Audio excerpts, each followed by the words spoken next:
Good evening, ladies and gentlemen. My name is Clay, and I am the Bucks believer. Earlier tonight, I was fortunate to have the opportunity to attend Game 3 of the Eastern Conference semifinals between the Milwaukee Bucks and the Brooklyn Nets. This game certainly did not disappoint, and it was probably the single greatest basketball game that I have ever attended. Fiserv Forum was absolutely electric, as all of the Bucks fans packed into that stadium tonight were going nuts as they cheered for their team and rooted on Milwaukee as they attempted to win their first game of this series thus far. The Bucks got off to a great start in the first quarter as Giannis Antetokounmpo and Khris Middleton had 15 points apiece as those two players combined to score each and every one of the Bucks' first quarter points. The Bucks were on a roll offensively as they did a great job of running through their looks and making sure that they ended up with an optimal look every single possession. On the other end, the defense was suffocating the Nets. PJ Tucker did an excellent job of defending Kevin Durant as he did for the entire game, and Jrue Holiday was also doing a terrific job on Kyrie Irving. After that first quarter, the Bucks were leading 30-11, and it looked like this game had a chance to become a blowout, similar to the way Game 2 was, but with the Bucks blowing out the Nets instead of the Nets blowing out the Bucks.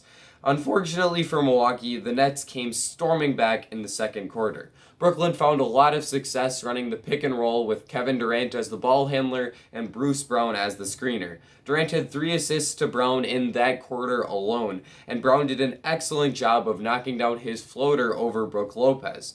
Bruce scored 10 points in the second quarter, and considering he averages far less than that for entire games during this regular season, this kind of breakout performance for Brown was super important for Brooklyn as they attempted to get back in the game. Brown also found Nick Claxton for a huge lob as Claxton was open on the weak side, and overall, he was a huge focal point for the Nets on offense in this second quarter. That's not really something we've said much about Bruce Brown this season, but he did a great job of stepping up for Brooklyn in this game.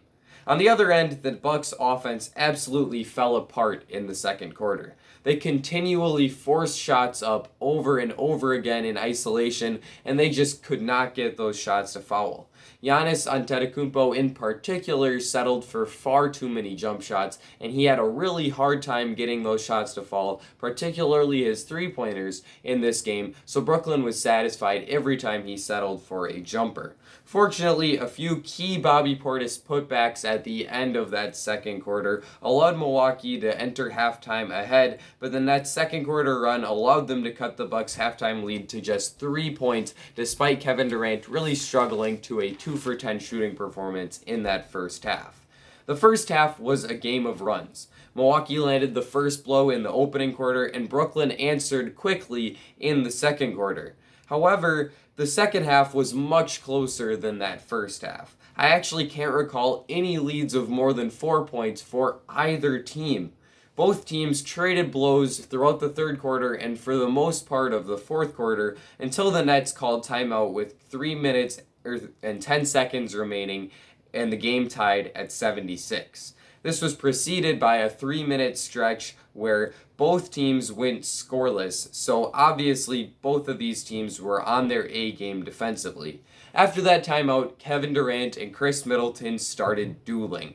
Each of those two players made their next 2 shots, and this left the game tied at 80 points apiece. Everyone was wondering who would blink first between Durant and Middleton. Unfortunately for the Milwaukee faithful, Khris blinked first. After he missed a mid-range shot, Durant went and made an incredibly difficult 3-point shot over PJ Tucker that gave the Nets a 3-point lead. Middleton responded with a quick layup that Blake Griffin goaltended, which cut the Nets' lead back down to 1. After a few misses by both teams, the Bucks gained possession and pushed it ahead in transition. At this point, there were less than 20 seconds remaining, and the Nets still led by just a single point. Jrue Holiday, who was just 3 for 13 at that point in the game with just 7 points, drove to the basket and made an incredibly tough finish in transition. This left the Bucks ahead with a 1-point lead and only 11 seconds remaining. My dad looked at me and said he was worried that there was too much time for Kevin Durant or Kyrie Irving to knock down a game-winning shot on the Bucks. Fortunately for Milwaukee, it was not enough time for the Nets to get a quality look. Jrue Holiday made his second consecutive enormous play as he deflected Brooklyn's inbound pass and created some chaos. The ball ended up in the hands of Bruce Brown, perhaps the last guy that Brooklyn wanted to take the last shot. He missed a mid-range jumper, Khris Middleton grabbed the rebound and made 2 free throws to push the lead up to 3, and Kevin Durant missed a last-second heave that would have tied the game had it gone in. I can't help but look back at Holiday's deflection on the inbounds pass as a huge play in this game. Had Brooklyn been able to get the ball in as they planned, they probably could have gotten a far better look than the Bruce Brown mid-range jumper that they ended up with. Likely, it would have been Durant or Irving taking an open shot had Brooklyn had their way. Fortunately for Milwaukee, Jrue was able to create that chaos, and that's a huge reason why the Bucks were able to win this game. With Durant missing that shot, I think he probably bailed Coach Mike Budenholzer out, as the Bucks probably should have fouled. They were ahead by 3 points, and had they put Kevin Durant on the line to shoot the bonus, they would have still led by 1 point if Durant had made both of his free throws. In addition to that, the Bucks had committed 0 team fouls up to that point in the fourth quarter, and they had a foul to give, so they could have wasted even more time on the clock. I think that was a strategical mistake by Budenholzer, and he is lucky that Durant missed his last second heave. Otherwise, he probably would have been in some trouble with the Bucks front office. With all of that being said, I want to start by pointing out the play of 2 guys who are likely to go untalked about by the big TV programs like First Take and Skip Bayless's show with Shannon Sharp. I always forget what that one's called. Undisputed. Anyways, PJ Tucker and Brook Lopez both played enormous roles in this Bucks win. Tucker didn't score and only had 1 rebound, so when you look at the box score, you might leave yourself wondering why he played so much. However, PJ had a tremendous impact despite his lack of offensive production. Tucker defended Durant every single minute that he was on the court, and he did a great job on KD. He held the Nets superstar to just 11 for 28 shooting in this game. He did a great job of fighting through screens, which was an area he had struggled in games 1 and 2. For him to make that improvement was quite key in the Bucks' defensive improvement. He also continued to do a great job of contesting every Durant shot, keeping a hand in KD's face, despite all of the difficult and shifty dribble moves that KD uses to try to shake himself free. Tucker did a great job of keeping his body in great position and contested every Durant jumper, and that's what made this game so difficult to score in for Kevin Durant. KD scored 30 points, but PJ made it as difficult as possible, and he also forced 4 turnovers from Durant. So overall, this was a huge game from PJ Tucker on the defensive end of the court. Brook Lopez had a similar game in that he was not super effective on offense, as he had only 3 points and was 1 for 6 from the 3-point line.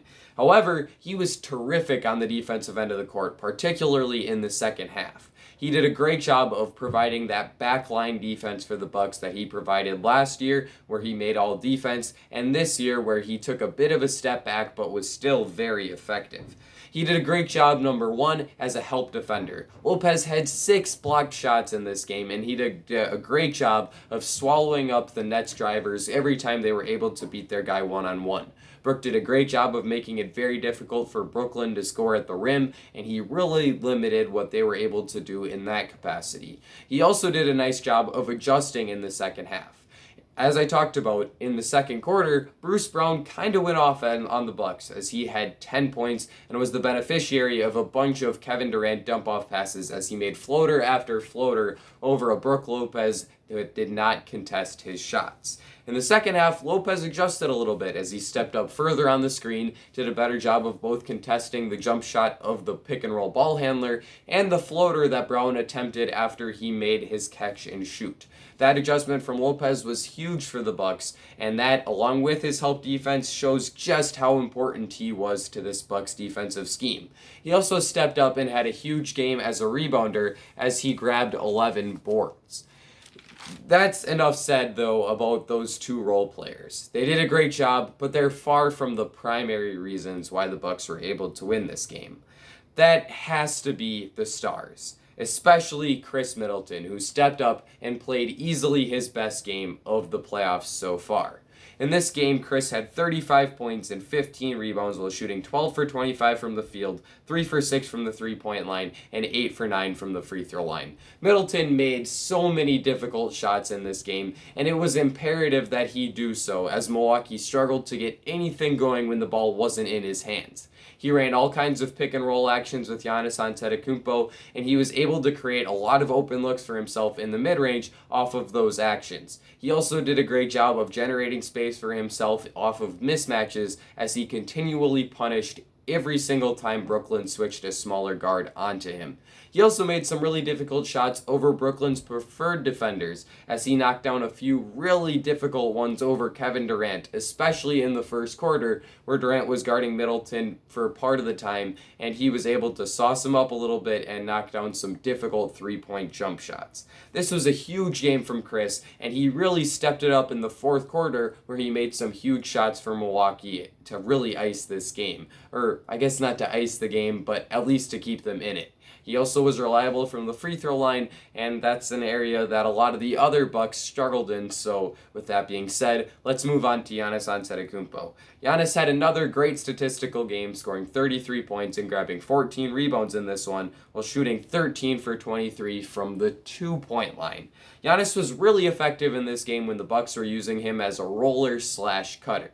In the pick and roll with Khris Middleton, he was able to generate a few easy dunks for himself, and on other occasions where he simply just cut from the top of the key into the basket, he was able to generate enough momentum so by the time he got the ball, he was easily able to finish. That was certainly the best area of effectiveness for Giannis in this game, as whenever he was asked to do a bit more ball handling, we saw him fall apart a little bit. So I hope to look forward to seeing the Bucks make an adjustment and taking the ball out of Giannis's hands even more than they already have, and instead using him more as an off-the-ball player where he was super effective in this game. If you take the ball out of Giannis's hands more, it also will mean that he has less chances to take pull-up three-pointers, which is an area where he really hurt the Bucks in this game. He shot just 1 for 8 from beyond the three-point line with his one make coming at the beginning of the fourth quarter, and those misses were just killers for the Bucks, as many of them came at the beginning of possessions, and it was essentially a wasted possession, as Giannis is about a 30% shooter from 3, and the Bucks are not giving any effort to get a better shot than that Giannis pull-up jumper. In those situations, Giannis simply needs to convince himself not to take the jump shot and instead work it through the offense to try to come away with a better look at the rim.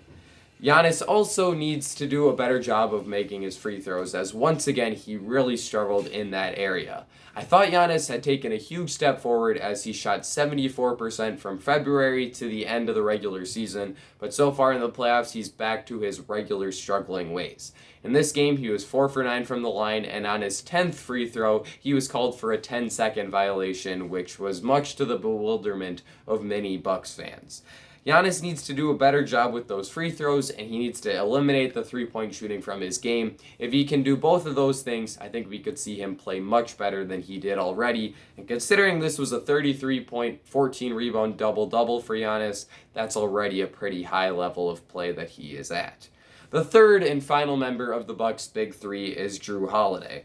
Holiday was far more underwhelming than Middleton or Antetokounmpo in this game, and clearly was the worst of the Bucks' Big Three. He finished with just 9 points on 4 for 14 shooting and was only 1 for 4 from the three-point line. Those are far from being the numbers that you would expect from someone who the Bucks put 3 first-round picks and 2 first-round pick swaps into trading for in this past offseason. However, Holiday was great defensively. He was guarding Kyrie Irving pretty much whenever the two were on the court at the same time, and Irving scored 22 points in this game, but it took him 22 shots to get there, so that kind of inefficiency from Kyrie is huge, and a lot of that is on the shoulders of Holiday, who was great in this game at forcing Irving to take difficult shots, and he was also great at contesting those shots and making sure that Irving was never able to get going for the Nets. Had he been able to, Brooklyn likely would have scored more than 83 points in this game and left Milwaukee in a deep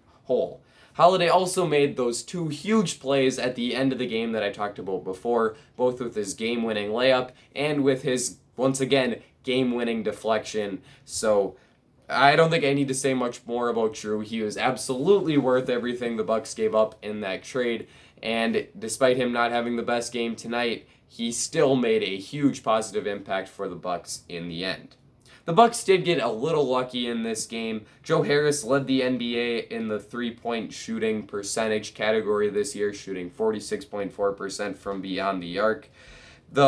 In this game, he scored just 3 points and was only 1 for 11 from the field and 1 for 7 from the three-point line. He even missed some wide-open jumpers, including some good looks in the fourth quarter where he went 0 for 3. Milwaukee cannot continue to leave Harris open, as him forgetting to shoot in this game was a pretty surprising development, and it will not happen again. Milwaukee needs to do a better job of contesting those shots and making sure that he's not open at any point, because Harris has proven over the past few years that he's one of the best shooters on the planet, and he will make the Bucks pay if they continue to leave him open. However, other than that little piece of luck, the Bucks earned this win with their stellar defense and just enough scoring to put them on top. If Milwaukee can continue to defend home court and win Game 4, this series will start looking much better for the Bucks than anyone could have imagined after their lackluster Game 2 performance on Monday night. Overall, this game was a whole lot of fun to be at, and if you have a chance to attend another Bucks playoff game the rest of this year, I definitely would recommend doing so. Other than that, I think that I've covered everything that I wanted to cover. Let me know what you thought of this game in the comment section down below. How do you think the Bucks can win Game 4? Be sure to leave a like and subscribe, especially if you are a fellow Bucks believer. This is the place for you. I think that I've covered everything that I wanted to cover, so that's going to be it for me. Ladies and gentlemen, I will see you all again very soon.